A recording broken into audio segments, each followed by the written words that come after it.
इयत्ता 8वी, विषय मराठी, इंग्रजी माध्यम.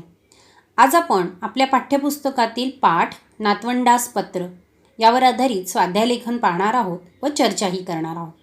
तत्पूर्वी नातवंडास पत्र हा जो पाठ आहे, या पाठामध्ये नेमके काय दिले आहे ते हिंदीत सांगते.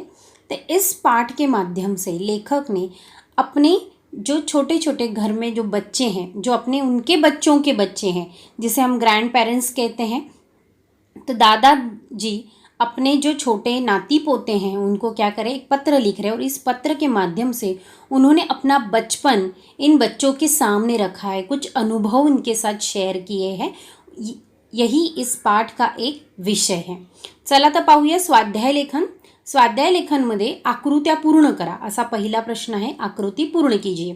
लेखकाने शाळेच्या बागेत मनसोक्त केलेली मजा, मतलब बचपन में स्कूल के गार्डन में लेखक ने कौन से प्रकार की एन्जॉयमेंट की थी, मजा किया था.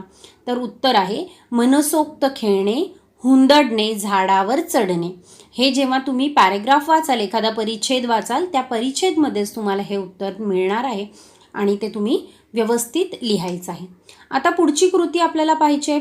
पुढची कृती काय दिली आहे, लेखकाचे सुट्टीतील मजेशीर अनुभव.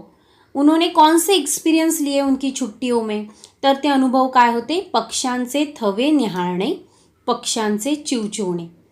इस माध्यम से उन्होंने क्या किया, तो जो छोटे उनके ग्रैंड चिल्ड्रन है घर में, उनको ये अनुभव, ये एक्सपीरियंस इस माध्यम से उन्होंने शेअर किए हैं. लेखकांचे सुट्टीतील मजेशीर अनुभव, तर ते अनुभव आहेत पक्ष्यांचे थवे निहाळणे आणि पक्ष्यांचे चिवचिवणे. ये उन्होंने लिए हुए अनुभव आहे. कृती काय आहे ते पाहूया. तिसऱ्या सहस्त्रकातील परस्पर संबंध वाढवणारी व माहिती देणारी माध्यमे. कौन सी ऐसे सोर्स हैं जो एक दूसरे के बीच में हमें बहुत ज़्यादा कनेक्टेड रखती है, तर ती माध्यमे आहेत. माध्यम म्हणजे सोर्स. तर कोणते सोर्स आहे, ईमेल आणि इंटरनेटद्वारा.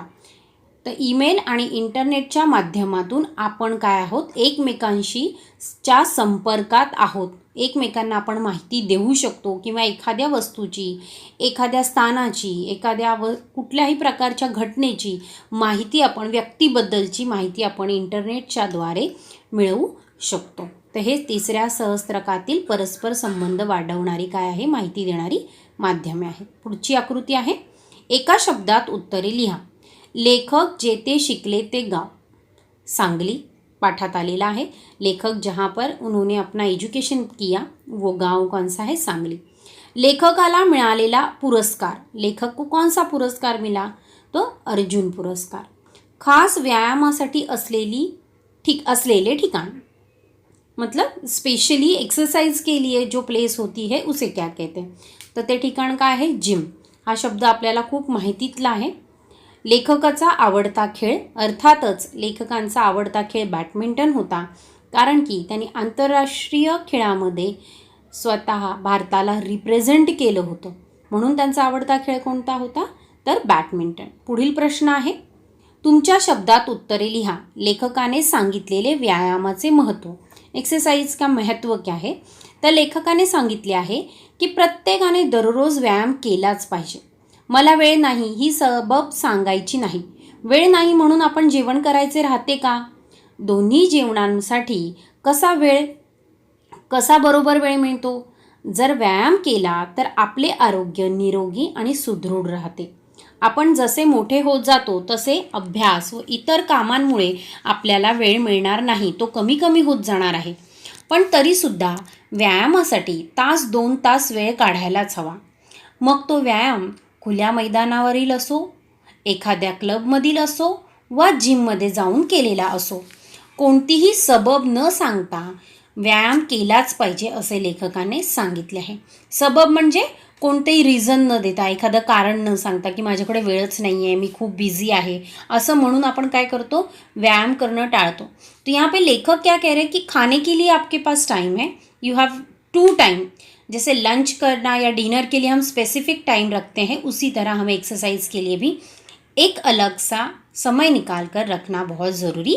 कृती आपल्याला काय विचारली आहे, तर खेळ आपल्याला स्वावलंबी बनवतो व निर्णय क्षमता वाढवतो.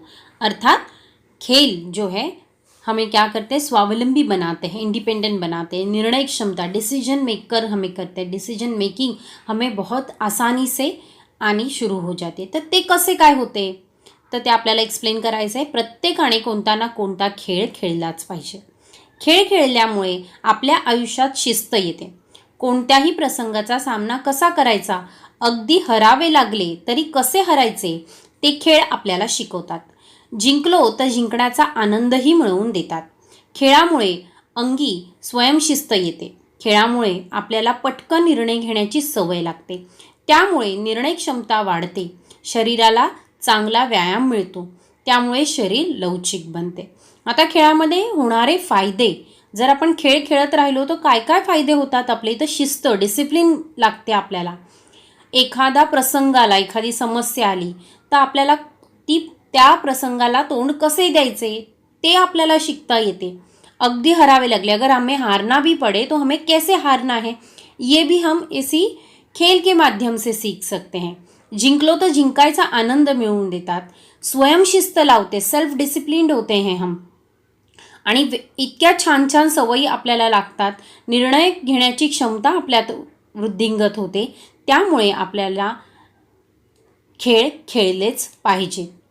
पुढे आहे, पुढील प्रश्न विचारला आहे, गमतीचा नजराणा असणारे निसर्गातील घटक व त्या संदर्भातील तुम्ही अनुभवलेली एखादी घटना याविषयी माहिती सांगा.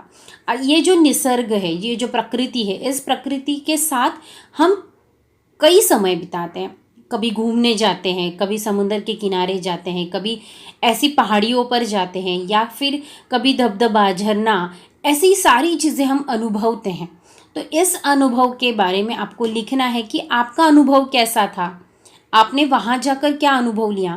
तर तो अनुभव तुम्हाला इथे लिहायचा आहे. एखादा छोटासा स्मॉल इन्सिडेंट तुम्हाला लिहायचा आहे.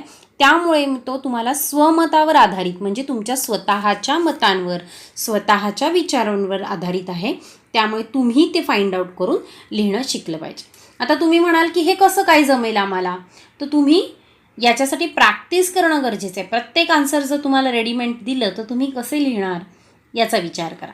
पुढील प्रश्न आहे, खालील तक्ता पूर्ण करा. एक वचन, अनेक वचन. पुस्तक, पुस्तके. गाव, गावे. मैदान, मैदाने. नदी, नद्या. हे आहेत एक वचन आणि अनेक वचन. पुढील प्रश्न आपल्याला काय विचारला आहे, तर खालील वाक्य वाचा व त्या आधारे तक्ता पूर्ण करा. सांगली हे महाराष्ट्रातले गाव आहे. आता आपल्याला काय फाइंड आउट करायचं आहे, नाम, सर्वनाम, विशेषण, क्रियापद. तर सांगली हे नाम आहे कारण की हे स्थान आहे, तर आपण नामामध्ये लिहूया. हे सर्वनाम आहे. महाराष्ट्रातले, महाराष्ट्र म्हणजे एक स्थान आहे म्हणून ते महाराष्ट्र नामामध्ये. गाव नाम आहे आणि आहे हा शब्द क्रियापदात जातो कारण त्यांनी वाक्याची अर्थपूर्णता केली आहे. चांगले काय, वाईट काय हे तुमचे तुम्हाला कळते. चांगले विशेषण, वाईट विशेषण. हे सर्वनाम, तुमचे सर्वनाम, तुम्हाला सर्वनाम, कळते क्रियापद. आता आपण नाम, सर्वनाम, विशेषण, क्रियापद याच्या बेसिक कन्सेप्ट म्हणजेच आपण याच्या परिभाषा, व्याख्या पाहिल्या आहेत, काही उदाहरणं सोडवली आहेत आणि त्याच उदाहरणावरून किंवा त्याच व्याख्यांवरून आपल्याला हा दूर दिलेला एक छोटासा चार्ट आहे, तक्ता आहे, तो काय करायचा आहे, पूर्ण करायचा आहे. प्रत्येक शब्द वाचायचा आणि हा शब्द नेमका कोणत्या कॉलममध्ये जाईल हे विचार करून आपल्याला इथे लिहायचं आहे. बरोबर की नाही. त्यातल्या त्यात आपण काय आणि हे काही शब्द आपण सोडून दिलेत कारण की ते नाम आहेत, सर्वनाम आहेत आणि विशेषणसुद्धा नाही. बरोबर. तर अशा प्रकारे आपण या पाठाचं स्वाध्याय लेखन पूर्ण केलेले आहे. Thank you so much. धन्यवाद.